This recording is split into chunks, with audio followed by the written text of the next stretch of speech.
everyone. Welcome to Retro Warriors episode 307. Woo! As always, I'm your host, Justin Baker, and as always, I'm joined by resident old bastard Chris Saturn. Hello. Hi, Saturn. Hi, Justin. How are you today? We have housekeeping. We have what? We have housekeeping. It looks blank on the notes here. It is, but it's still in the notes, and I drank too much coffee before we recorded. Hooray. So I'm just on autopilot. I slept very little last night. This is our housekeeping, by the way. I slept very little last night, and then I ate dinner and then fell asleep after dinner on the couch. Yeah. And then I woke up and I was like, oh, the show. So I slammed down a bunch of coffee and ran up here instead of recording. Perfect. So I'm that perfect mixture of desperately tired and caffeinated. Excellent. Go listen to Cinema Rogues. My week, I got so I talked about I've got my CRT on my desk. Yeah, I've hauled it out from where it was buried. Your little VCR CRT combo, right? Yeah, I'm a little 13-inch. It is a Sharp brand. And I had hooked my NES up to that, and I was playing this week's game and next week's game on it, and enjoying it. And I ended up having to get a new AC adapter for my NES because I couldn't find mine. That's no good. And then I use your PC Engine AC adapter. Yeah, that's what I ended up using, but it's like 8 inches long. So like my NES is like jacked sideways on my desk, like maximum tension on the cord. That's the NEC and I did that way. I did that for like a day, and then I was like, that's making me nervous. I'm gonna take it out. Right. And I also ordered new controller pads.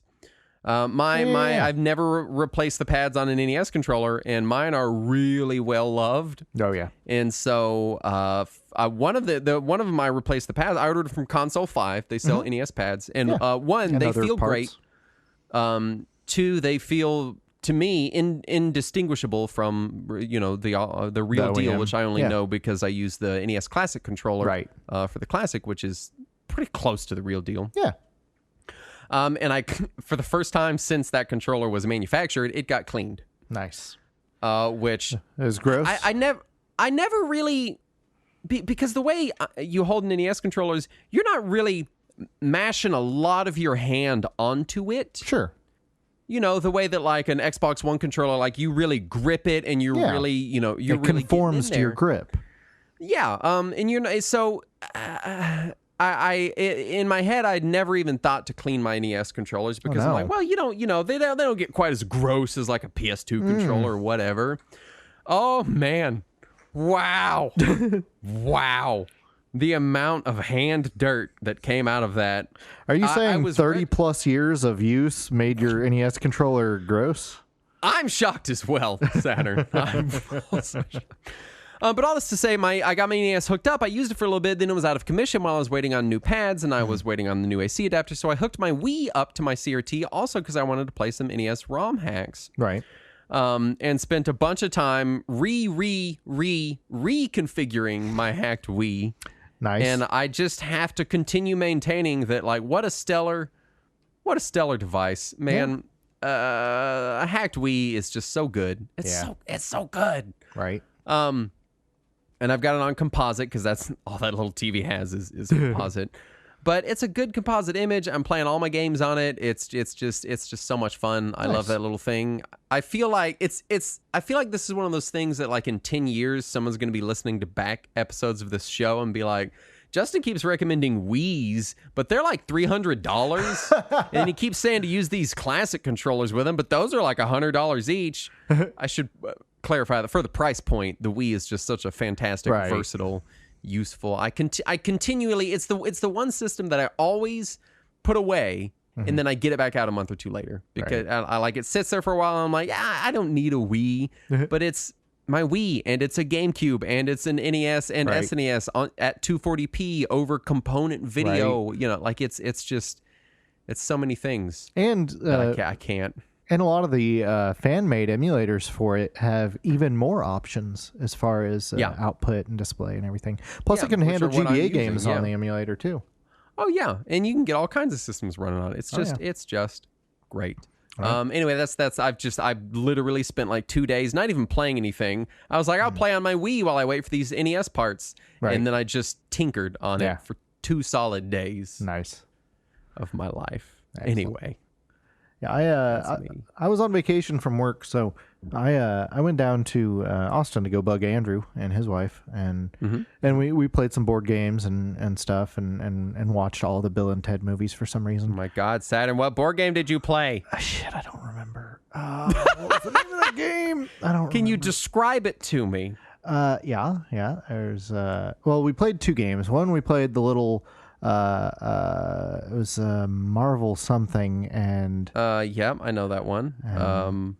That's the one with the little tiny chibi miniatures. Yeah. Yes, is it Marvel United or something? I think so. And then the other one was a game where we kind of made the map as we went, and it was Celtic themed, and that's all I remember. Oh, that is a game called Inish. Yes. And it is one of my absolute favorite games, not only because it's a very fun game to play, but because it's just beautiful. What a beautiful game.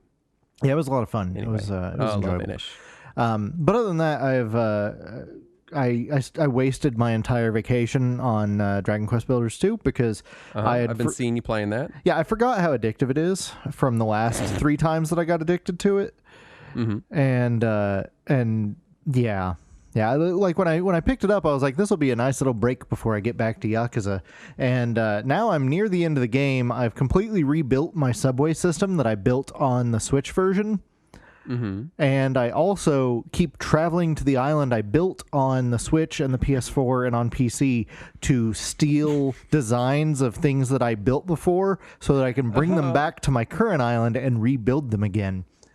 Yes. And it's a problem. I need help.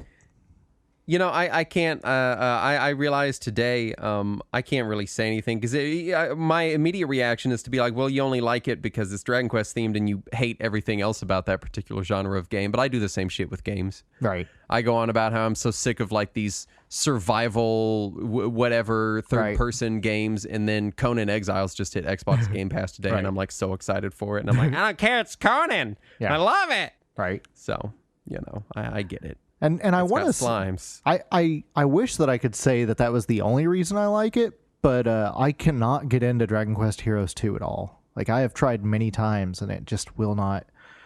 Did you play that's the Musu game, right? Yeah. I was able to play the first one, but it took me a lot of tries to get into the first one. Like the first several times I attempted it, it was just really dry and boring. And then finally, I pushed over. Even Musu games of subject matter I really enjoy, like like Gundam, or they had the Zelda ones and stuff. They're still so Musu games that. Because I played a bit of Builders, and it really did feel like, hey, it's kind of a Dragon Quest-y thing smashed with a Minecraft type thing. Right. Musu games are just like, we skinned it. And you're like, oh, okay. Yeah. And I'm sure Musu fans are going to get upset because I know there are differences and I can respect them, but there's just not enough of them. And the first Dragon Quest Heroes put it all around a hub world, and there was quests and shit to do. And then I went and played Hyrule Warriors, which was the Zelda one, and it was just like vanilla PS2 era Dynasty Warriors to me, for somebody who doesn't understand all of the nuances. It was definitely more than that, but I fell out of that one for similar reasons, where I was like, it's just not Zelda-y enough. Right, exactly. Which is a weird thing for me to be saying given this week's topic. Right. And I'm sure Guy is yelling at his microphone right now going, see, it's valid. But Dragon Quest Builders, the first one was fine. It was fun, and it was just a Dragon Quest themed building game that, it was chapter based and very self-contained areas. But Builders 2, there is something about it that is just ludicrously addictive to me, and I need to remember that the next time they inevitably re-release it on fucking Stadia or something. Yeah. Yeah. Let's do the news. First up, Microsoft will introduce Dolby Vision support on the Xbox Series X and S. Nice. The Dolby Vision is like, it's like a 4K technology, isn't it? Like a 4K HDR technology? I believe it's an advanced HDR technology, if I remember right. I've seen some of my Netflix shows when I'm watching nature documentaries. They tell me that they are in Dolby Vision. Yeah. Hades, rated for PS4 in Korea, may be coming to the system soon. Nice. Although I don't know why Sony's just going to get rid of the PS4 any old day now. I mean, at this point, we're just waiting on it. Well, fortunately, PS4 games will play on the PS5, so there is that. Yeah. Yeah. Well, I don't know. It's Sony, so they might just take it away. And then take it away. Yeah. So I don't. A future PS5 revision is only compatible with PS5 Pro games. A Switch collection of the Game Boy Metabots games seems to be using the MGBA emulator illegally. And I read on this, and it's not even that they can't use it. Right. It's that they can use it, but they have to credit it and make the emulator's source code available. Right. Not the source code to the games that they're making, just the source code for the emulator that they are utilizing, which is open source already and publicly available. Right. And they have elected not to do that, which is illegal. Right. The question is whether or not the folks that run MGBA can afford any type of legal action. Yeah. Usually that's the case in these scenarios, is that a company takes advantage of these individuals making software, and then the individuals cannot afford to make them stop. Yeah, their best bet is to find a nonprofit, like somebody like the EFF or somebody who might be able to get their back to try to defend their open source license. But man, it's going to be pricey. Oh, yeah. New eBay rules will ban the sale of sexual content, including, quote, adult video games. Yeah, I'm curious what they actually mean by that. They probably just mean hentai games. Yeah, I'll tell you this much. eBay doesn't enforce shit about listings. They do not. So they're not going anywhere. For anyone that's like, oh, man, I love buying old hentai games off of eBay, I wouldn't worry too much. Nope. Because, they don't fucking They really care. don't care. Devolver Digital to go public with a valuation estimated at near $1.4 billion. Holy That's shit. a shitload of money. That is a lot of money. I mean, like, good for them, but like, how is it that high? That seems so high. We've just started adding zeros to the end of every number lately. I it's how things are. It's 2021. It's Welcome to it. I mean, again, good for them, obviously. Yeah, right. So I like definitely. Devolver Digital, but still, that's nuts. All right. PS5 and Xbox Series X and S. Xbox XS port. It's so hard to say those two systems. I'm just saying new model Xbox. That's all I'm saying. Say Xbox. Yes. PS5 and Xbox port of GTA 5 and GTA Online planned for November. Rockstar also hinted at still not doing anything new with a GTA 3 surprise. Yes. So anyone hoping that the Grand Theft Auto franchise hasn't been dead for the last 12 years, I got news for you. It is. It continues to be dead, and they just are floating its corpse down the river to us at this point. So they're milking. You know, yeah. They're milking every last dime out of it. Bloated corpse of Grand Theft Auto 5. Yeah. Internal sources claim that Ubisoft has made minimal changes since abuse allegations were made public. I don't understand how. They said they were sorry and that they would perform an internal investigation investigated by their own internal company. Right. I don't know how they didn't get it. I don't know. But what if they didn't find anything? Oh, that must be it. Yep. Well, maybe they should have a team investigate the first investigatory body that was completely within the company. That's also made up of internal investigators. Yeah, well, I mean, obviously. I mean, maybe even the same internal for these crimes that were allegedly committed. I mean, calm down, Saturn. Fucking Ubisoft. Everybody gets free Subway coupons. They do an investigation, say they're sorry, we move on. Right. It's Ubisoft. Wait, we were supposed to get free Subway coupons? Listen, it's off the table now. You have to talk to HR. Shit. I don't know. New games added to Nintendo Switch Online on the NES. We got Ninja Jajamaru-kun and Journey to Silius, which was added in Japan, already available in the West. Yes. I love Ninja Jajamaru-kun. I am so glad. I don't even know what that is. You played Retro Game Challenge, right? The Game Center CX game. You remember the little platformer ninja game on that? Ninja game. Yeah. Yeah, it was a parody of Ninja Jajamaru-kun. Oh, cute. So it's very similar to that. Super Nintendo got Super Mario Kart SP mode. What does this SP mode do? I don't know. I didn't power it up yet. I've not played it either. Joe and Mac / Caveman Ninja, Magical Drop 2, Spanky's Quest in the West only, Super Baseball Simulator 1.000. 1000. 1000. Oh, see, because you didn't do the comma. No, it's... we're in America, and it confused me. Well, in baseball terminology, that's how they...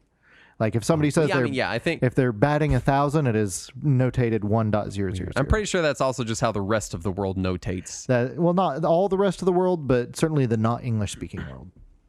Fire Emblem Genealogy of the Holy War in Japan only, and Doomsday Warrior, added in Japan, was already available in the West. So, some games. Spanky's Quest. Oh boy. Great, man. What's weird is they added Joe and Mac, but all the press releases, even the US press releases, referred to it as Caveman Ninja, which was every time I see Joe and Mac, I immediately think it's a Mac and Me game, and that's not even kind of related. No, not even close. Nintendo announced a $25 Zelda plus Loftwing amiibo to coincide with the re-release of Skyward Sword. The amiibo will be required to unlock a new quality of life enhancement added to the game. Yeah, so this is not additional content. This is a quality of life feature that they're locking behind an amiibo. Yeah, so in the original game, you could teleport to these statues. I want to say they were Loftwing statues. It's been a little while since I played Skyward Sword. It sounds familiar. And you can only teleport to these specific statues, but with the new amiibo, you can basically place a statue wherever you want it, so that you can then teleport back to it. However, you need the amiibo to do so.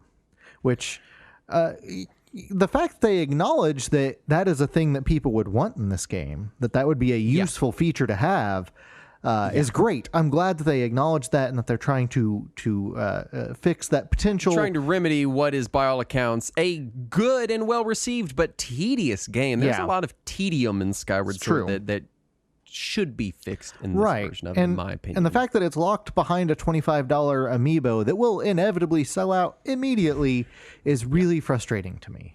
Even if it is regularly available, it's $25. Right. And amiibos rarely go below MSRP. Only the most disliked, unpurchased ones. I saw a bunch of Nessas for like $6 at Target. That's not bad. Yeah. Not bad.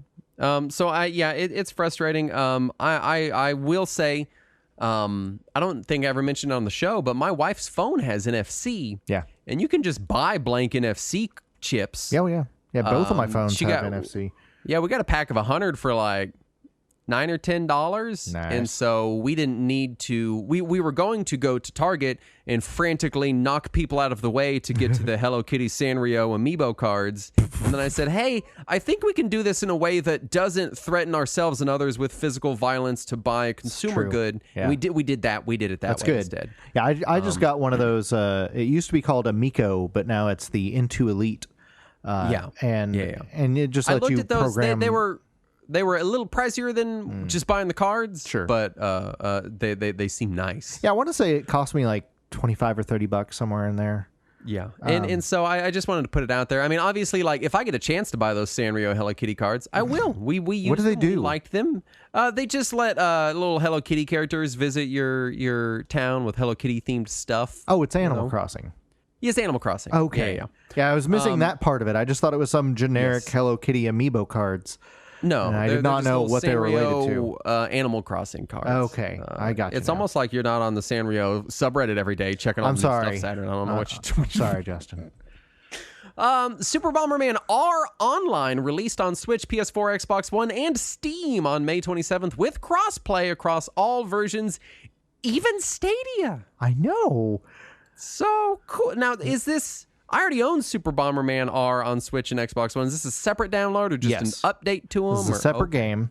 Entirely. This is the one that supports 64-player play. Yes. I still don't understand why they don't just make this an update to the original game. Well, it's a free... I mean, it's a free download. Yeah, I guess so. It's just then I got to have two menu things, and it's just... Seems like I got the other one I paid money for. I want to use the money one. Yeah, no. It does look different. There are quite a few like. Okay, I just assumed it was carbon copy of the Super Bomberman R multiplayer in it, so it's not. No, it's got some upgrades. It doesn't feel like a brand new game, but it does. It feels enough like a different. It feels different enough to be like the difference between like Street Fighter 2 and Super Street Fighter 2. Okay, so it's got some upgrades. Bethesda closing down official forums. Oh. I don't know why. They're still making games and probably could still use forums. That's weird. They said they're directing people towards their Discord, but I imagine they may also be directing people towards the Xbox forums. I as much as I love Discord for our show and for socializing and for talking to other people and joining communities, right. It is bad for things where people may be searching for support-related information because, one, it's not cataloged by a search engine, and two, searching for stuff within a Discord is kind of a pain in the ass. That is correct, yes. So that sucks. Yeah. Original Xbox developers reveal a 20-year-old Easter egg that allows you to see a credits roll for the Xbox dashboard. Yeah, did you see this? I read the story, but I've not watched a video of it. It's not that exciting, but I like that I like that they went and found Seamus Blackley, who was like the lead designer of the Xbox. The Xbox guy, yeah. And they asked him about it, and he had no idea that it was in there either. Like the dev team they got it right under his nose. Yeah, that's good. Yeah. Rumors point to a new Final Fantasy action RPG being developed by Team Ninja, who you may remember from the video game Metroid Other M. So I gotta say, I'm excited. Yeah. And I think they did some other stuff too. I don't remember. No, just the one. Well, I'm excited for the idea. Like I at this point, Final Fantasy games are so disparate from one another since what it feels like since Final Fantasy X to me that I'm like, all right, go fucking crazy. I don't care, man. I mean, for the traditionalists, we've got Bravely Default that'll kind of keep that alive, and Dragon Quest is still there. So go nuts. Let's get weird with it. Why not? We'll learn more about the changes in Dragon Quest next week. Microsoft shows off an updated Xbox app that allows the Surface Duo phone to function like a clamshell remote Xbox controller player thing. It's very cool. Yeah, it makes it kind of look like a DS or a 3DS, and it does the remote play or the xCloud. So it's neat. It's neat. Like a little tiny Xbox with touchscreen buttons. Hatoful Boyfriend and its sequel are being delisted on PS4 and PlayStation Vita. Games that were available on PlayStation Plus, I want to say a bunch of times. Several times, These were very very available on the PSN for a long time. So it seems weird that they're getting delisted. Do we know why? Yeah, the developer and the publisher had a falling out, and the developer has found a new publisher who will be republishing them on PC and trying to get them relisted on PS4, but the chances of them getting it relisted on Vita are pretty much zero. Well, that sucks. Yeah. Portal film adaptation in production at Warner Brothers. I'm kind of okay with that. I can see that being fun. Yeah, I can see how that could work. My only complaint is that I know they're going to add a bunch of extra characters and shit in it, and I feel like it could just work really well just as what it is. Yeah. Yeah, I feel like just Chell, GLaDOS, and Ratman, I think, would be enough to propel it. Yeah, I think they could easily do kind of like a creepy sort of thriller feeling. Right. I don't know. I could see that. Of course, they're not. They're not going to do it that way. No, they'll just turn it into Mortal Kombat. Basically. Yeah. Virtua Fighter 5 Ultimate Showdown announced and immediately offered for free via PlayStation Plus. Yes. So that's exciting. We'd been speculating on that one for a week or two now. Yeah, so it's June 1st is when it is available on PlayStation Plus, which will have already happened by the time most people hear this. Yes. Welcome to the future. Valve may be making a Switch-like portable device codenamed SteamPal 1. Yes. 2. Terrible name. I mean, seriously, that is the dumbest name. It's just SteamPal. You got your Game Boy? I got my SteamPal. Our working names were Steam Friend and Steam Buddy. We went with SteamPal. So yeah, no, I'm. Do you remember those My Buddy dolls from the 80s? So I don't remember. Oh yeah, the 80s. You probably don't remember that. Although to be fair, I'm the one that's going out looking for fucking He-Man toys. This is true. So maybe I'm the asshole. Right. No, it was a doll it was the one the character from it was Child's Cabbage Play. Patch Kids, right? No, it wasn't Cabbage Patch Kid. It was unrelated. Oh. Those Child's Play movies, the doll from that are based on the My Buddy doll. Okay. And and when you said Game Buddy, I just thought like it's just that doll but with a Game Boy built into his backpack. Hey, do you want to play Xbox and kill people? No, I've been saying for a long time that Valve needs some kind of portable because their in-home streaming tech works great. It really does. I really want to see more hardware from them because all the hardware that they've put out has been successful and continually supported, at least on the software end. It seemed, they seem very, when it comes to hardware, Valve is like Google. They're like, we're going to do this, never mind, bye. They just, And the thing is, if it is going to be Switch-like, where it is truly portable and not just portable within your house, that means it's going to need some kind of worthwhile hardware in there, and that's going to be real pricey right now. Honestly, I would rather just an in-home streaming device with a really high-end Wi-Fi chip to maintain in-home. That would be enough for me, but I'll take either one. Well, that's enough for you because you already have a PC to stream I do have a PC. I'm on it as we speak. What? What are you doing on there? Just, hanging out. Let's get into the topic at hand this week. We're talking Zelda II, The Adventure of Link. Yes. Which is the sequel to The Legend of Zelda. It's pretty much the same. It's just the same game again. It's just reskinned it. It's a Battle of Olympus clone is what it is. Yeah. Release info came out on the Famicom Disk System on the 14th of January 1987 in Japan, on the 26th of September 1988 in PAL territories, and sometime in December 1988 in North America. Granted, it was on the NES when it came out in Europe and North America. It was not still a Famicom Disk System game. Right. Yes, they didn't. That would not be very successful here. No, that would have Here's failed. a floppy disk. What do we do? We don't know. Just stick it in there. It out. Hope it reads it. Half of you are going to hate it anyway, so just fine. It was full disclosure. Real quick, it was beloved when it came out. Let's not forget that, and we'll get to that when we get to the legacy. We'll talk about the legacy. Yeah. I do want to mention we've done this episode before. It's true, we did.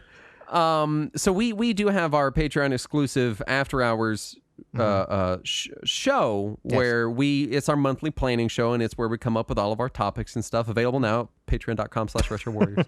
and we had brought this up, and we were like, well, we've already done Zelda 2, but it was like episode 3. Yeah, it was real early. And so it's been a half a decade. True. And 2, back when we did the show back then, Saturn would come over to my house and we would pull the microphone out that we shared and sat on either side of and look at my game shelf and go, I don't know, you want to do Zelda 2? And then we would just start recording. Yeah. So it's possible, however unlikely, that we didn't cover everything in that episode. No. Also, it sounds like, but I can promise you that. Yeah. So we are redoing Zelda 2. So just putting it out there. As far as first encounters, if nothing else, this gives us a chance to do it in our modern format, where we actually put in research and we actually care. So, and I will say this, if there are any older episodes, because I know a lot of people like going through our backlog, and I know a lot of people find the show not because they're looking for a retro gaming podcast, but because they're looking for a podcast on one specific topic. Right. So we get a lot of people that are coming here like, I was looking up stuff on how to make a retro pie, or I wanted to listen to an episode about, Battle of Olympus or the Game Boy, and that's how you found us.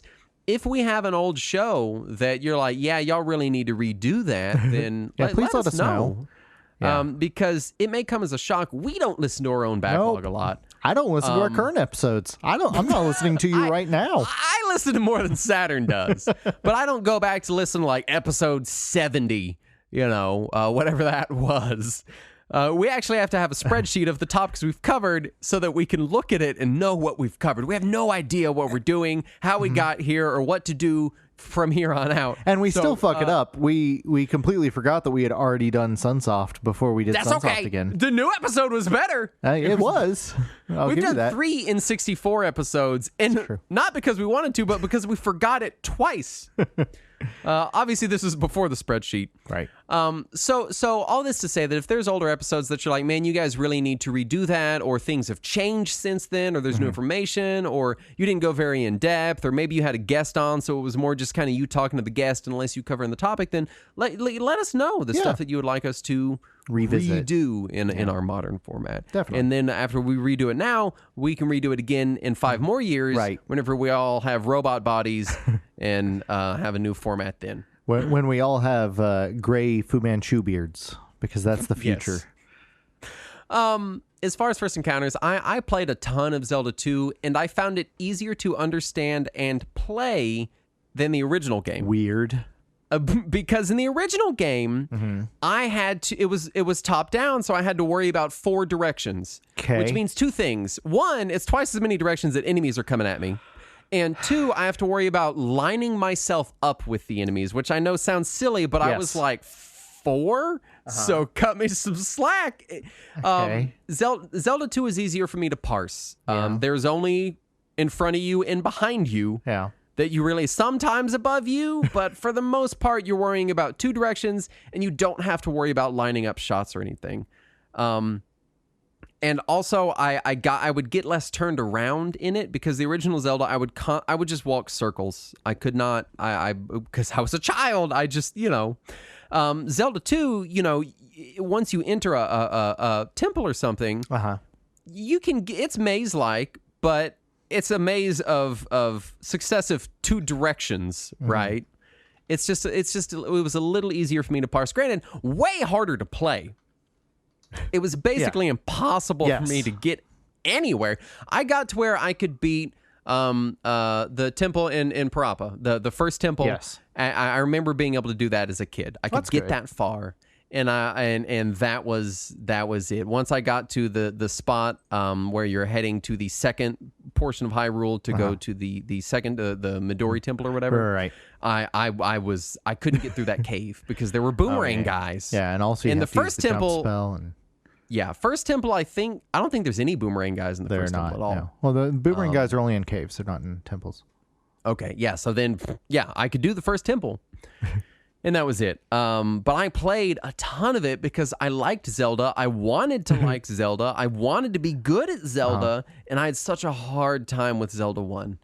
So I played tons of it. Well, tons of the first temple anyway. Which shows on when I streamed the game and I was like going through the first temple. I was like, oh, I know this is here and there's this over there. And I'm like narrating as I'm playing. And then as soon as we left the first temple, I was like, okay, let's get the guide out because I don't fucking know what the game is like after this. I have no idea. Nice. You've seen the portion I've played 1,000 times, and now I'm in uncharted waters.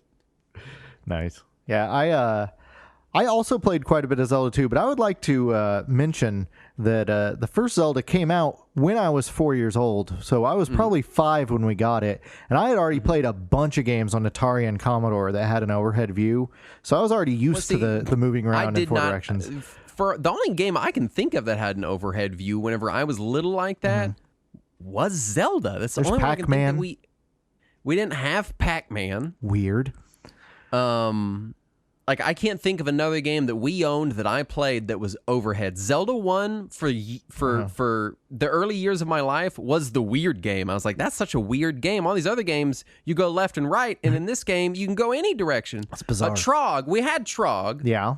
Yeah, there you go. But Trog was only one screen at a time, as was Pac-Man. So it was a little less, Also, in Trog, you don't have to worry about, and Pac-Man, you don't have to worry about lining things up because you're funneled in a little lane, That also played stuff like Adventure and Venture and stuff on the Atari, and that already had that. Atari was. Yeah. I had no idea. Well, that's what we had before we had an NES, so I was already raised on that. So Zelda 1 came very naturally to me, and we played it as a family, and we were very excited about finding all these hidden caves and finding all these hidden shops and finding all these hidden rooms and everything. And then Zelda 2 comes around, and the side-scrolling part was fine. Like I got used to that pretty quick because I was already used to plenty of side-scrollers between Mario and Castlevania and Mega Man and all that. So it didn't bother me. But what bothered me was there was nothing hidden. There was nothing to find. Everything was just there, presented to you. Man, that was so nice. I mean, eventually there was some hidden stuff. Yeah. But like for the first half of the game, everything is just right there in front of you. And so it didn't feel very Zelda to me, but it did have that same kind of Zelda adventure, and also the cartoon was on at the same time. So I was very excited about that part, and so seeing a more detailed Link sprite did get me interested enough to be able to finish it. I have no idea how I finished it because I didn't have a Game Genie yet at the time. I beat it a few years ago. Just sat down and was like, I'm going to play Zelda 2, played through the whole game. Yeah. And when we said we're going to do this, people are like, that game is so hard. Yeah, it is hard. And in my head, I'm like, I mean, it was tough, but it wasn't like impossible. I was wrong. Past me was wrong. Yeah, it is hard as shit. It's very hard. It's unfair and it's mean and it's cheap, but we'll get to all that. Yeah. But yeah, that's so yeah, we got it like probably the year after it came out when it had started to drop in price. But I did definitely play a lot of it. I'm going to fire through the plot synopsis here, and this is largely from the manual, isn't it? This is a combination of the manual and translated Japanese manual, and it makes no more sense in either one of them, I assure you. So let's just run through this. 6 years after the original Legend of Zelda, a now 16-year-old Link, he was 10 in the first game. He was apparently 10. Holy shit. You know, I gotta say, when I was 10 years old, no one should have trusted me with a sword. Especially not the second. Hey, kid, come here. Take this sword. Like, that's just... It's dangerous out there, 10-year-old. Take this blade. So you'll die quicker instead Right? of being in pain for so long. And now 16-year-old Link notices the symbol of the Triforce of Courage on the back of his hand. It's been there. He's just noticed it. Yeah, well, no, it just appeared there. He's advised to seek out Impa for help. This is, I believe, the first mention of Impa in She was in the manual Zelda. for the first game. Was she? I guess I just don't remember that. Yeah. Impa brings him to North Castle, where his hand magically opens a door sealed for generations. Inside is a sleeping princess, coincidentally named Zelda. Not the same Zelda. It's a very common name in Hyrule. All the girls are named Zelda. Yes. So, yeah. Impa tells Except for Impa. Link... Impa tells Link the story of New Zelda. New Zelda's brother tried to force her into telling him the secrets of the Triforce, which had been imparted onto her by her recently deceased father, the king. Right. When she refused, her brother, the prince, brought in his wizard friend to kill her. Yes. Zelda was put into an eternal sleep, and the wizard was killed by his own spell. Good job, wizard. How? I don't even... What a shitty wizard. In Zelda canon, I'm assuming they brought in Tingle to cast that spell, because that's the only person that would fuck that up. The prince felt bad, but couldn't reverse the spell, so he had her put in North Castle's tower until she was awakened. He also enforced that all princesses born in the royal family from then on would be named Zelda, even though they had obviously already been doing that. Well, there were multiple Zeldas. Well, this Zelda is the sleeping Zelda is apparently the ancestor of the Zelda saved in the first game, who might also have been 10 years old. Impa says Link can use the mark on his hand to awaken new old Zelda. Right. She gives him 6 crystals and a document in an unknown language that Link can somehow read. Yes. The document tells him to go to the 6 palaces across Hyrule and set the crystals in statues. Doing so will open the way to the Great Palace and the Triforce of Courage. Coincidentally, Yes. Ganon's scattered forces decide to team up and try to kill Link, hoping to sprinkle his blood on Ganon's ashes to revive Ganon. Right, that's what you do. Link eventually does the needful, gets the Triforce of Courage, combines it with the 2 Triforces from the first game to form the full Triforce, and uses his one wish to wake up new old Princess Zelda. That's so nice of him. It feels like they programmed an unrelated game and then went and they said, make it about Zelda. Like, why would she give him the crystals? Why wouldn't he be retrieving crystals? What's with the document? Why? How did this wizard's spell backfire? It's just so weird. It makes no sense. When we get into the development, you may find that they are making an unrelated game. Excellent. Tell me about the development. Yeah, so I found an interview with Tadashi Sugiyama, who is the director of the game. And yeah, they were just making some unrelated side-scrolling action game, specifically one that allowed for up and down movement for attacks and defense. And that was apparently Miyamoto's idea. He really wanted some game that would emphasize this up thrust and down thrust and all that. Right. Which revolutionary idea at the time. Yeah. It was pretty new. And it went on to influence tons of stuff like Shovel Knight and the Pogo Jump and DuckTales. And the combat system was mostly fleshed out before they ever decided to make it a sequel to the first game. And I assume the story was then written by somebody who had never played the first game. or the second game. Yeah, or And then seen what's a in the story game? before. And he's like, there's some gems, and Zelda's asleep. Great, she's asleep because her brother hired a wizard to kill her, but the wizard was shitty at his job, and it backfired and killed him and put her to sleep. That's how spells backfiring works in Zelda. Yeah. Yeah, it's I'm so glad they were able to make the grand Zelda timeline that squeezed everything into its place, because there's no way something like this should have been retconned. No. And so this quote, and this was also from the director, games didn't have a ton of content at the time, so in order to have them played as long as possible, we felt like we couldn't make them easily clearable. There you go. I believe you. I agree. It is not easily clearable. No. Due to the sharp contrast between the game and the original game, some members of the development team approached the game more as a spin-off than as a sequel, but Miyamoto overrode that and said, no, it's definitely a sequel. They included random encounters because they wanted there to be a luck factor and also to allow players to have an opportunity to grind for experience. So that they added the grinding for experience just so the players wouldn't ignore all of the enemies, which was apparently a problem in the first game. Too many Which people is weird because a lot of enemies. enemies don't award experience anyway, so Right. I still ignore them. And some enemies Problem take away not experience. solved. Yeah, so no, but yeah, y'all didn't succeed there. No. Let's talk presentation, because you kind of have to understand some things presentation-wise before Right. you jump into the game. Obviously, as we mentioned before, Zelda 2 has side-scrolling areas that have much finer detail than the previous game, because the game is split into these two different areas. Right. You have your overworld, and then you go into zones, Right. Sort of Mario 3 style, except free roaming overworld. Yeah. And the sprites in the side-scrolling sections are very big. Yes. For NES days at Right. least, very big, very detailed. Boss sprites especially are large and detailed, and the whole overall size of the sprites, and this is something you see in old reviews, is reviews will go, oh yeah, the sprites are huge in this Right. game, because that was a positive. Not all of them, but like the character was large and detailed, and especially enemies after the first palace or two were often the same size as Link, and then bosses were even bigger. So it was pretty impressive, especially for 1987 in Japan. That's that's great. So it sounds weird to us, Right. but having big sprites was that was a feature of it. People would be like, "I gotta get this game. It's got big ass sprites." Yeah, go back and look for reviews of China Warrior on TurboGrafx. Yes, that game the game's is terrible, but the sprites are huge. Yeah, pretty much. They love it. And a lot of the reviews were like, it's worth putting up with the bad gameplay to see sprites this big. Only the overworld theme was composed by series composer Koji Kondo. The rest of the music was composed by Akito Nakatsuka, who also composed Ice Climbers. Yes.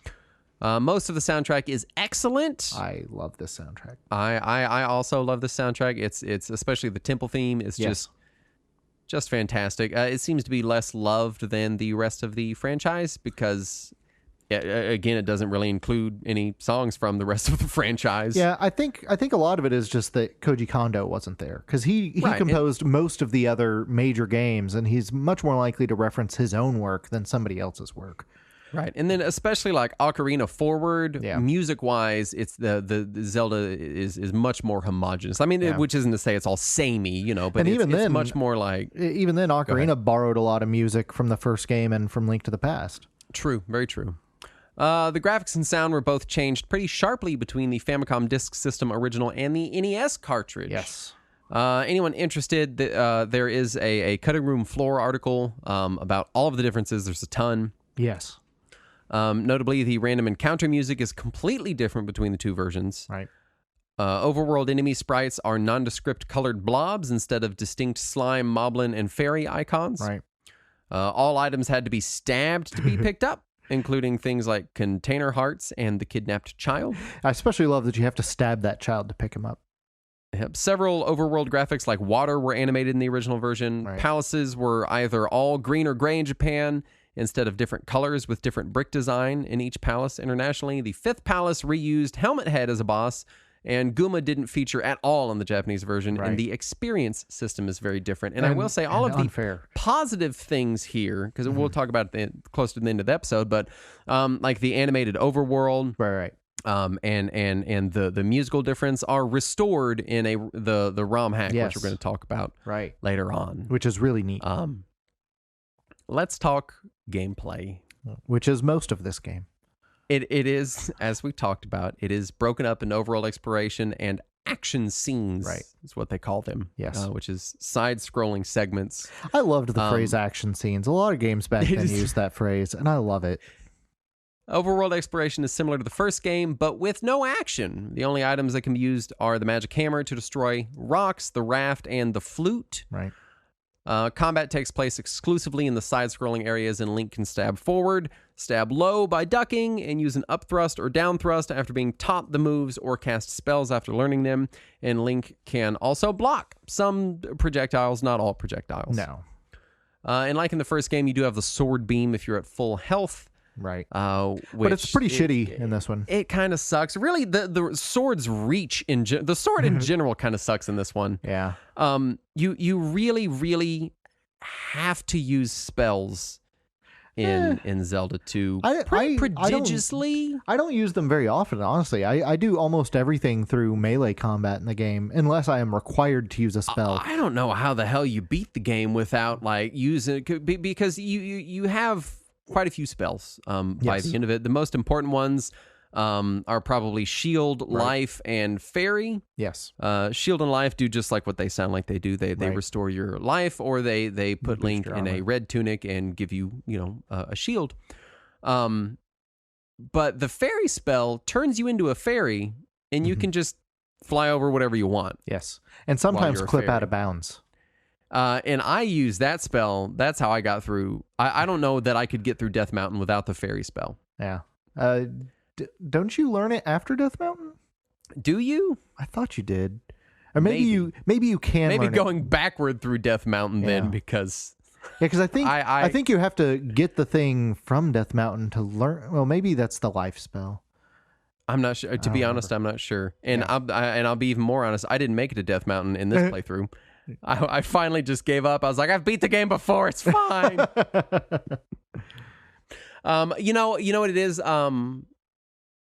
I mix up Death Mountain, and there's another segment that I mix it up with.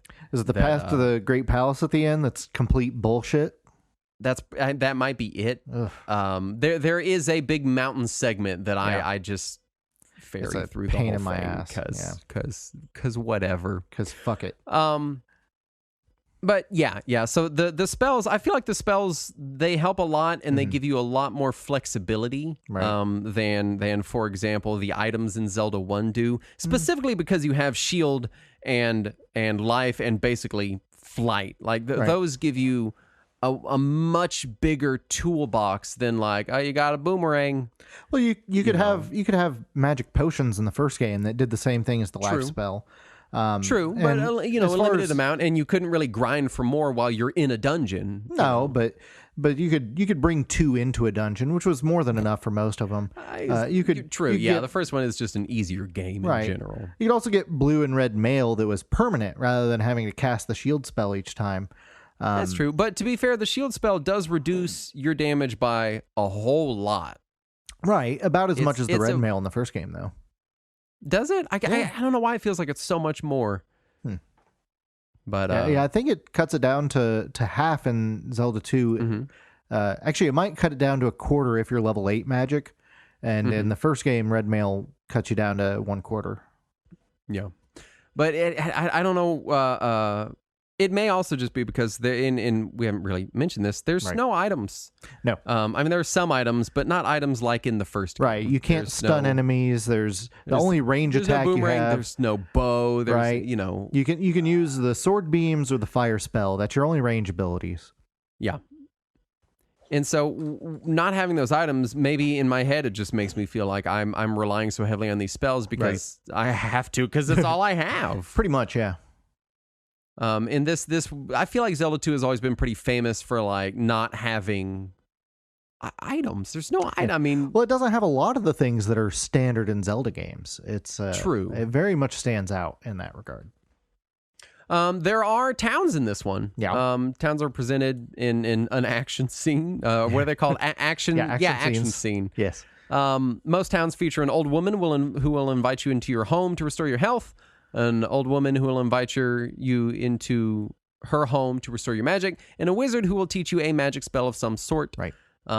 Some towns also feature a sword master who will teach you a sword ability. Right. The down thrust being the big. Right. Once you learn the down thrust in the game, things change. Yeah, things get much easier. Master using it. Yeah. And a big thing in Zelda 2 in general is just that you do kind of have to master the combat in a lot of ways. It's true. That you don't have to do in Zelda 1, because in Zelda 1 it's point in the direction and hit the button. Right. There's no real strategy beyond that except don't get hit.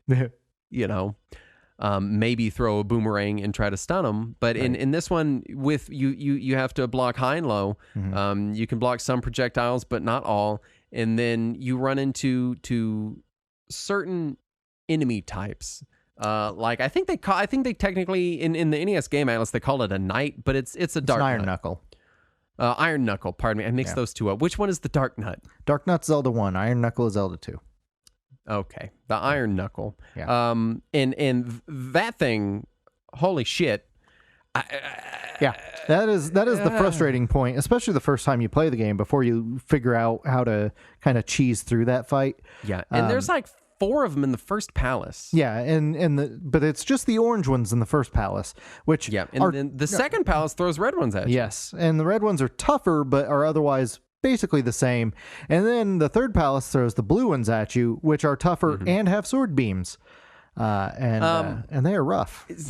And they really are the standout, I would say, toughest regular enemy in the game. Right. Even the boomerang guys, like, they're kind of a shit show. The axe guys are also pretty annoying.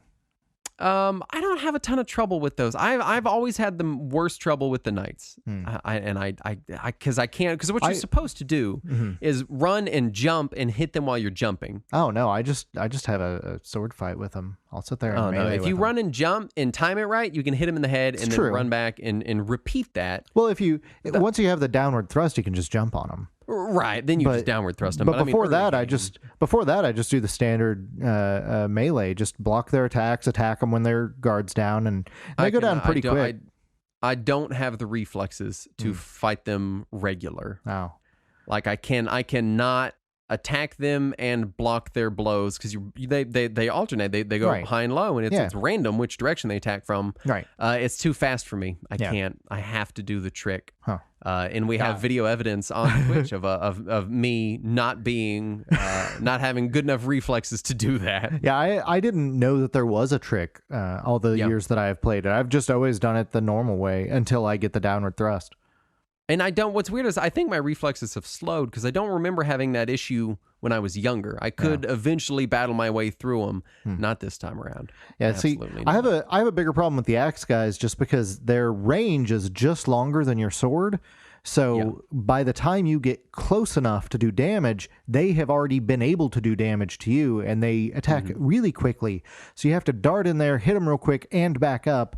And it can be a challenge to get the timing just right on it, especially in Death Mountain where you go so long without having any opportunity to heal up. It's a real pain in the ass. It's the whole thing is rough. Yes. Tell me about the quests in Zelda 2, because there are quests, there's kind of a quest system. Yeah, so when you in order to learn the spells, you usually have to do something for somebody. You'll be given some sort of task to complete, and most of them are pretty simple, like go find an item from a cave or go find an item hidden somewhere in the town. But it is something different. The very first one is just talk to the lady, and then you immediately get the spell. But every other one has something you have to do. And it's one per town, one per magic spell. And it just kind of pads out a little bit before you learn the spell. Yeah. It does, it adds a certain... Add some world building. Yeah. That was not present in the first game. I mean, there were NPCs in the first game, but it was just buy something, will ya? Like, that's all you got. Yeah, this one added an actual world. In fact, the entire map of Zelda 1 is located within a tiny portion of the Zelda 2 map, which once you find that and realize that, it makes Zelda 2 seem like it's on a much grander scale. Huge. And they also use kind of they gate off sections of the overworld that you have to go through these little action scenes in air quotes to get to different segments of the overworld, and it makes it feel a lot bigger than really it is. Right. And then once you've gotten over there, you might get an ability or something that allows you to go back faster than you got there the first time. Like when you get the hammer from Death Mountain, you can just break the rocks to get back and forth from the first and second area. Get your shortcut. Just like Dark Souls. So much like Dark Souls. Yeah, it's pretty much an early Souls-like. You know, people jokingly make that comparison, but I really I see a lot of Zelda 2 DNA in like a whole lot. You know, the more you say it, I can kind of see it too. You know, I feel like people have been like, oh yeah, Zelda 2 is an inspiration for Dark Souls. I don't know if that's people just saying that, or if the developer has come out and been like, oh yeah, no, we love Zelda 2 and then we made Dark Souls. But I really could see it, definitely. Right.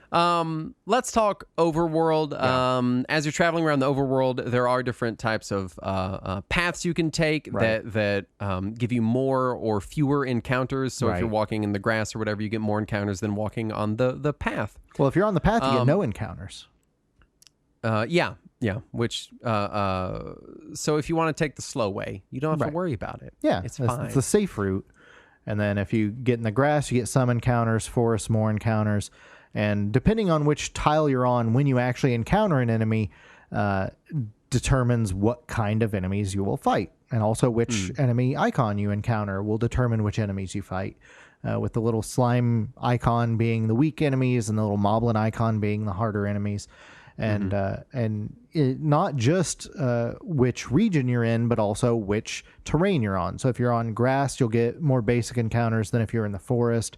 And then deserts and swamps and the weird lava texture all have different encounters than each other. So it kind of keeps things a little more interesting, but it also gives you a heads up of what enemies you will encounter.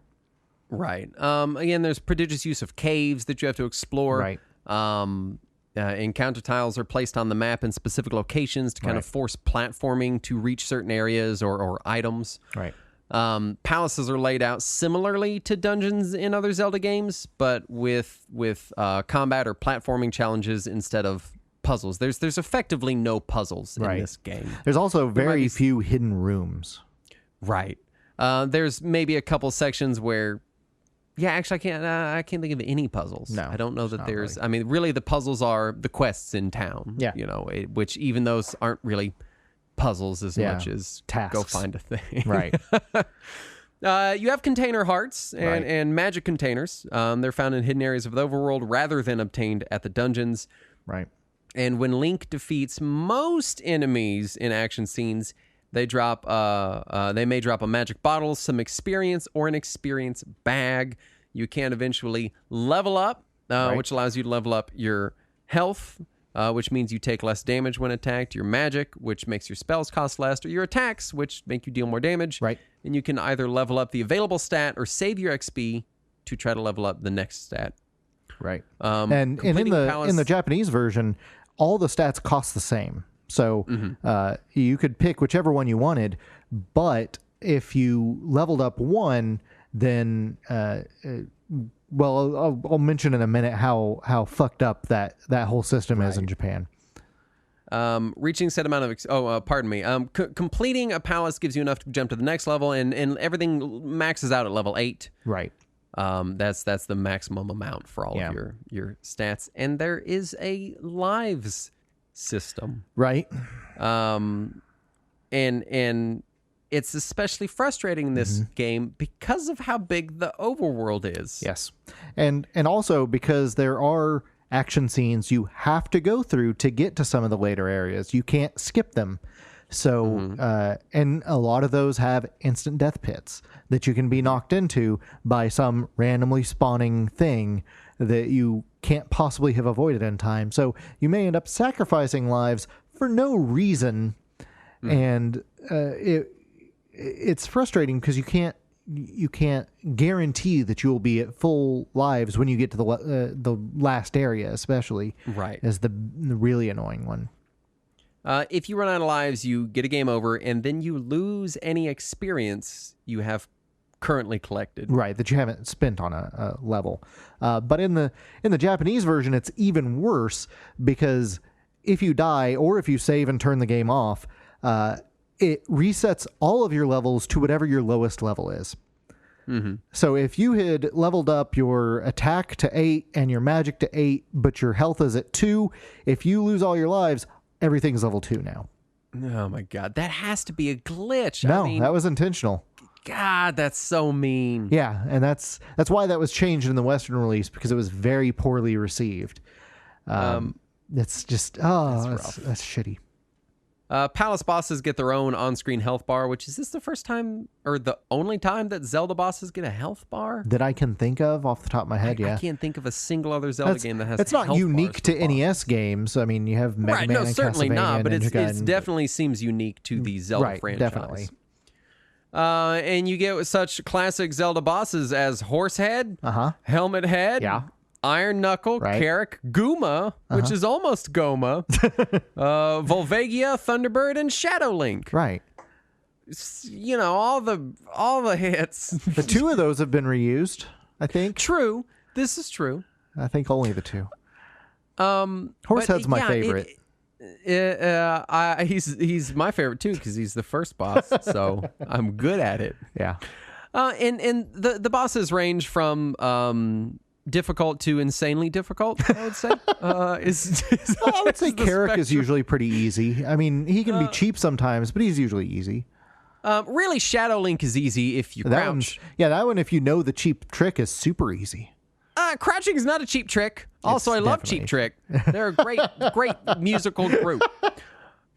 Yes. But yeah, it's a tough game. It's a weird game more than anything, though. I still like it. Yeah, I really like it. I've always loved it. It's not. I'm not going to say it's the best Zelda game. It's not even close. No, but it's a game I enjoy going back to. I understand people who are like, well, it's not a Zelda game. I get that. Yeah, it's not. I mean, it says it on the cartridge. Yeah, but I'm not going to fight anybody over it. But Zelda game or not, it's a good time. Yeah. You really have to go in expecting that it's not Zelda. NES kind of difficulty, and maybe have your Game Genie ready. And may I highly recommend the infinite jump cheat. It's my favorite. You just press the jump button, and as long as you're holding it, Link continues ascending into the air. Who needs the fairy spell now? So if you hold it for 5 seconds, he goes way up in the air, and then you let go, and it takes him 5 seconds to fall back down. Yeah, the day that I learned that you could use the fairy spell to fly through keyholes and skip locks was just the greatest day of my young life. I thought that I had just broken the game wide open. Now, correct me if I'm wrong, in Zelda 2, you have to use the keys you pick up in the temples they are from. Correct. Which is not the case in Zelda 1. Right, but it is the case in every other Zelda afterwards. Right, since then, but I'm just saying at the time. Right. Because I do remember... That was a new feature in the game, Yeah, I do remember that being a point of contention for my brother, who would go hoard keys in Zelda 1 and then run through later stuff. And I remember him being upset about that. Tell me about the reception for Zelda 2. Yeah, so it wasn't as successful as the first game, but it did still sell 4.38 million copies and was the 5th best-selling NES game of all time. Of all time? There's 1,000 NES games. Yeah, there's something like that. So it did really well. It was generally received very positively by magazines of the era. Very few made many, if any, comparisons to the first game's gameplay style for some reason. Like, that wasn't even a consideration. They were just like, this is Zelda 2 and it's different and it's cool. And we talked about it a lot in the Discord, which was at the time, and we've talked about it a lot on the show. Right. You don't expect the sequel to be the same as the first game back then. We didn't know what to expect then. Things were just different sometimes. You know, you had the oddities like, well, Ninja Gaiden 2 is an awful lot like Ninja Gaiden 1. Right. But Castlevania 2 and Super Mario Brothers 2. Castlevania 2, Mario 2, they're very, very different games. I'm upset that we haven't gone back to turnip hurling.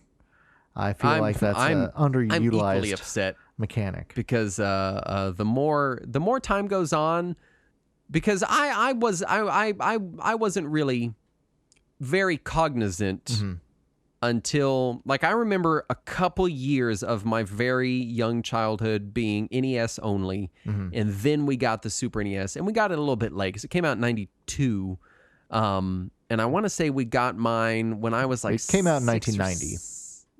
1990. I don't know why I always want to make it 92. Yeah. It came out in 1990 when I was 2, and I want to say we got mine in like 93-ish, 94-ish. I was like 5 or 6. So a few years ahead. So 94 is the year the PlayStation came out.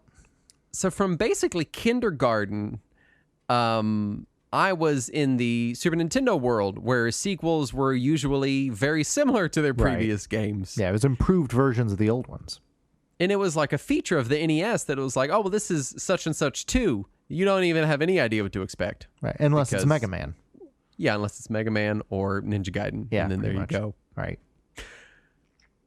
Tell me how it did reviews-wise. Right, so Famitsu gave the game a 36 out of 40, which made it the second highest game of 87 behind only Dragon Quest II, which is obviously a better game based on Famitsu's reviews. It is. And it was also awarded Game of the Year 88 by Nintendo Power, who called it an entertaining and natural step in the franchise's evolution. Oh, is it the natural step? Now, don't get me wrong, I love Zelda 2. Yeah. It is very hard. It is very fun. Yeah. It is very different. I would never call it a natural step in the Zelda evolution. Yeah, see, reviews were very different then. We didn't know what was going on. I found It's got this huge sprites. Very natural step. I found this quote from a Zelda wiki. It says, it was placed 110th on Nintendo Power's top 200 best Nintendo games of all time. However, in the December 2009 issue, they changed their mind and placed it last in their list of best Legend of Zelda games. Motherfuckers. And I just love that they had to add that spiteful correction there. So angry about it. Let's talk Legacy. Yeah. It was re-released in its original form on GBA in 2004, 05, and PAL regions as the NES Classic re-releases that the hit stretched GBA. version. The weird aspect ratio, which I don't think negatively affects this one. I know the original Zelda, it makes some of the traps, the little spiky guys. Yeah, difficult to avoid because you can't easily see the half steps in the Game Boy port. It was made available on the Virtual Console, on Wii, Wii U, and 3DS, as well as on Nintendo Switch Online, and the NES Classic, and Famicom Classic. Right, so it's everywhere. It's also available on the compilation disc on the GameCube, alongside the first Zelda, Ocarina of Time, and Majora's Mask. Right. And heavily influenced Ocarina of Time as far as the combat system. Yeah, combat in Ocarina of Time, and by extension, every 3D Zelda game, feels basically like a recreation of the Zelda 2 combat system. I can absolutely see that. And then we get to the romhack version of the game, which for this playthrough, because I played through the game before and played it for many years previously, I played the Zelda 2 Redux by Shadow1333 is their username on the ROM hacking website. And this is a massive overhaul of the game. It retranslates the game to make more sense, and it visually puts all of these sprites more in line with the overall Zelda franchise. So it turns your Link's shield looks correct. It changes his color palette a little bit to look more Link-ish because he's a little kind of highlighter colored in the vanilla game. Right. It also changes your health bar to hearts, which it's only aesthetic, but it feels more Zelda. Makes it feel more Zelda. Yeah. It adds a manual save feature, which is much appreciated. Adds larger it's the one that's text already in the boxes. game. It just gives you easier access to it. Right. Larger text boxes, more enemy drops, things dropping from enemies, because there are a lot of sections in this game where you have to grind, and we didn't really talk about that, but this is kind of effectively the only Zelda game with grinding. I mean, I guess unless you're grinding money in other Zelda games. In Breath of the Wild, you kind of grind items sometimes. But then you grind through your items, trying to grind items. So this one, I would feel confident saying it is the most grind-heavy Zelda game. Oh, yeah, definitely. That has existed. So more enemy drops is very appreciated, as is all enemies giving experience. They also remove enemies' ability to steal experience. Yeah, that's nice.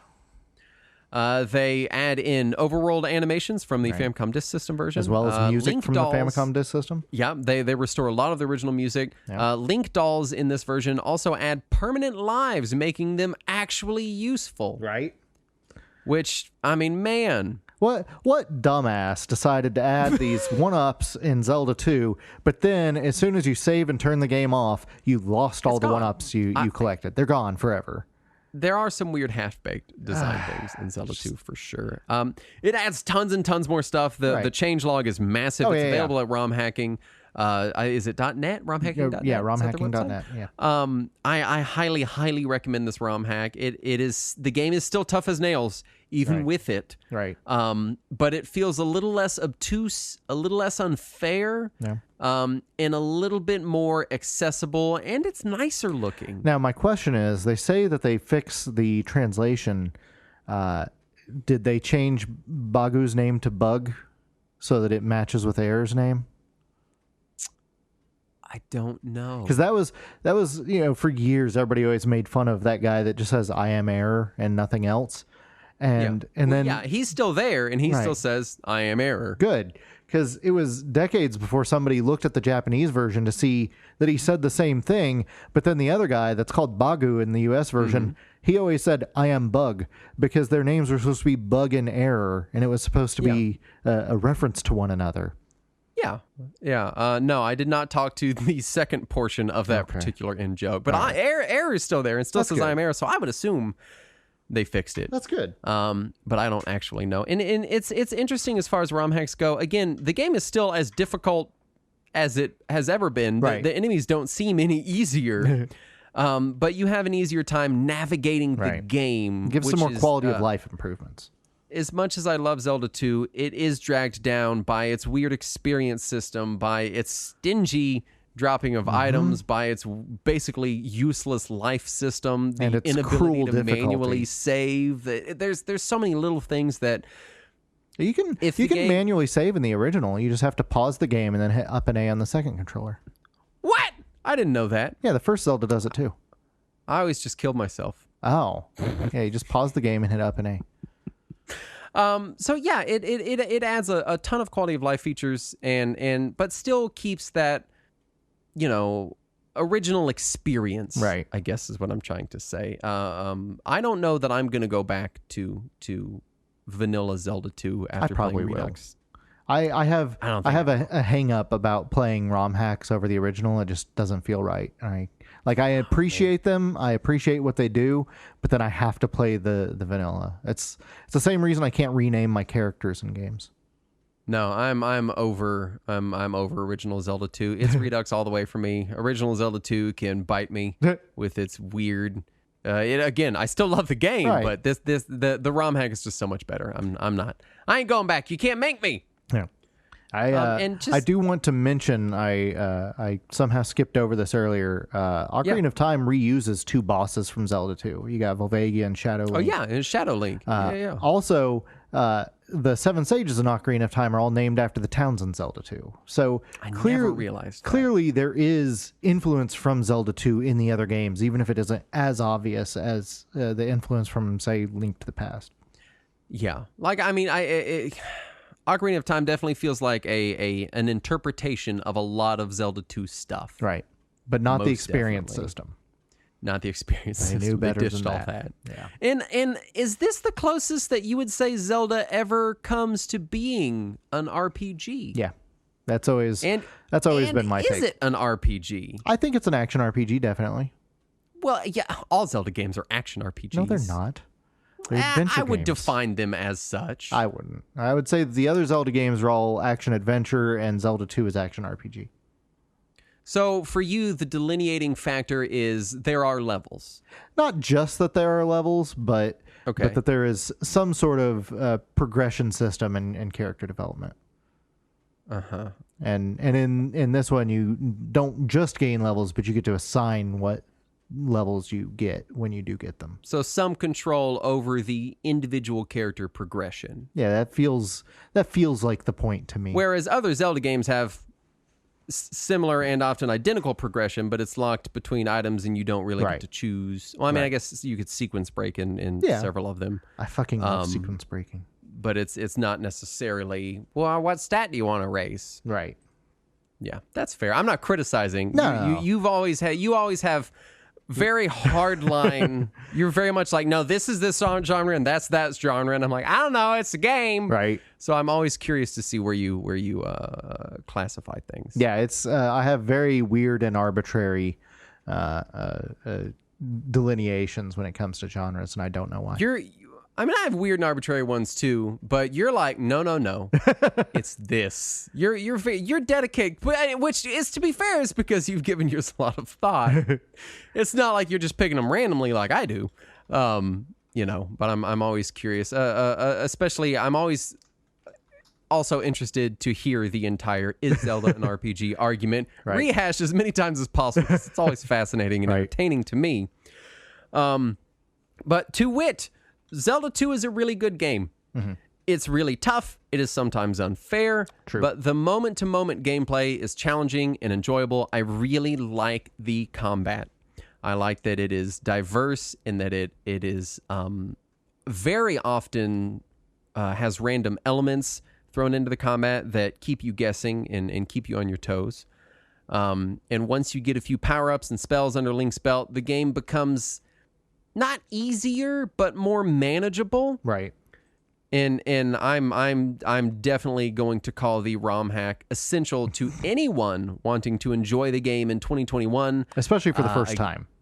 And most definitely. If you have no nostalgia for Zelda 2, then just start with the ROM hack. Right. Because it cuts out the chafe. The small but admittedly egregious design issues that just don't make sense. I'd say there's some big design issues. I do feel like you're a little harder on the game than I am. And the thing is, I do love the game. It is a game that I have gone back to regularly over the years. But anytime that I do, I always feel like I am punishing myself in some way. Mm-hmm. And that feels weird to say, oh, I enjoy this game, but playing it is a punishment. Yeah. But that's just always kind of how I felt about it. It is definitely a part of my childhood that I revisit regularly, but I have a hard time equating it with the other games in the series. Even the more action heavy 3D games that I don't prefer as much as I prefer the classic 2D games. I would still take those over Zelda 2, because even though they obviously take influence in their battle system from Zelda 2, they are more fair about it, and it is more balanced. They have used better game design, newer game design principles. And Zelda 2 is just unfair a lot. It is often frequently unfair and mean. But that said, I love its aesthetic. I love the game world. I love the music and the graphics and the design. And it's enough to keep me going back, even if I feel like I'm just going to be abused by it every time. Right. Yeah. Right. I don't. And it should be noted that I am famously not a Zelda fan. Right. That's true. I don't dislike Zelda games, but I don't love them, especially not the same way that so many other people I know do. Right. For me, I would fire up Zelda 2 before I would fire up most other Zelda games. That's the weirdest thing I've ever heard anyone say. Which is not to say that I think it's a better game than all the other Zelda games. It's not to say that I think it's more enjoyable. It's just, there's something about it. There's something immediately satisfying to me about Zelda 2. Well, you also are not a fan of the puzzle style gameplay. True. And this is the one Zelda game without it. And it's a very combat oriented Zelda game, and I like combat and gameplay in games. You pretty much have Zelda 2 and Hyrule Warriors. That's your two Well, combat I've got Breath of the focused. Wild. Breath of the Wild is very combat heavy. That's true. There's a good amount of puzzles, but 90% of your time is you sprinting through the woods killing things. Oh, see, I spent 90% of my time in shrines. Oh, yeah, I did. I just didn't do the shrines. Oh, okay. My entire Breath of the Wild experience was fastest route to the next shrine, fastest route to the next shrine. Just beeline to every single shrine. There were shrines that I would walk in the front door and look for like 4 seconds and go, nope, fuck this, and just leave and never go back to it. I'd be like, you'd walk in and it'd be like shit all over the walls and like boxes everywhere and switches, and I'd be like, no, I'm not doing that. And I would just see, I spent all my time in the shrines, and then anytime I had to be in the overworld, I would look around, see enemies, and then just climb to the highest place I could and glide past all of them because I didn't want to fight anything. I would just I spent so much time, and I know now we're not even talking about Zelda 2, but just as far as tendencies and why we appreciate the game in the different ways that we do appreciate it. In Breath of the Wild, I would seek out enemy encampments. That was most of my playtime was me literally just looking for them and then saving and then planning my attack and then like initiating my plan. Anytime I would see one of those encampments, I would try to maneuver the camera around to see if there was one of those chests over there, and if there wasn't, fuck it, I'm bailing. I'm not getting anywhere near it. They can keep their little happy bokoblin dances going on. I am not Whenever interrupting. I'd get the red moon, I would like rush back to my favorite encampments. I got so angry every time the fucking moon showed up. I'd be like, God damn it, I just cleared that area out. Now there's going to be shit over there again. Anyway, you should play Zelda 2. It's good. I think we both would agree that it's a good game. I wouldn't say it's good. Come on, Saturn. I'd say I enjoy it, and there is things to be enjoyed there, but I feel like by today's standards, it's pretty broken. Go ahead. I was just gonna say I have a hard time recommending it to new players. I don't have a hard time recommending our Patreon, which is available to you at patreon.com/retrowarriors, where you can get uncut versions of this show and you can get it early. You can get Talking Wizards. You get After Hours, and it's great. And we want to thank the following patrons for making this particular episode possible. Starting with Austin Wheeler and Casey McGinty, Christopher Britt and Ebusel, Freiskungen, Jason Frudnick and his Frog Fred, Mark Bowler, Platform Agnostic, Rick Jackson, and Sean Schaller are all the wonderful patrons who allow me to badly segue into this segment every single week, and we appreciate it. It's like you get worse every time. I'll have to get a new writing team. Right now it's me, which is the problem. It's you and that one woman that Conan fired, and nobody knows why. Yeah, that's it. Anyway, thanks so much for listening. We'll be back next week with some more stuff and things. Yes. Anyway, thanks. Goodbye. No. As always. There you go. What? It sounded like you were going to forget to do the outro. I was going to do it. Okay. I was going to do it. I just got weird. Yeah. And as always, let us cling together.